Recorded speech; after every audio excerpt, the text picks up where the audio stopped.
welcome to 3 Years Old Hobbies Gardening. Today, magluluto kami ng tognos or this small anchovies.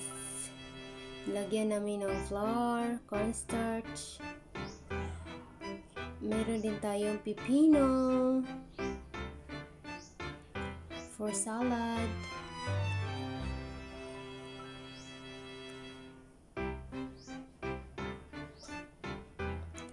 At ito, nilagyan namin ito ng flour, cornstarch, egg, salt, and pepper, ground black pepper.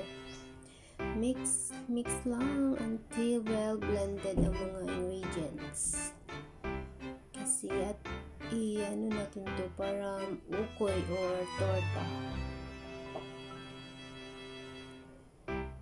Mga 3 egg siguro ito. Minimix ito ng aking mother. Masarap to. Ayan. Minimix ng mabuti para equally distributed ang mga ingredients.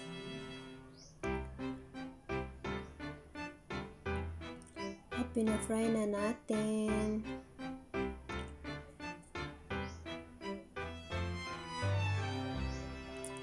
Ito na siya, ating finished product.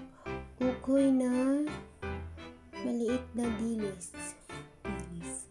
Or we call this tugnos sa Bisaya, Binuhol, tugnos.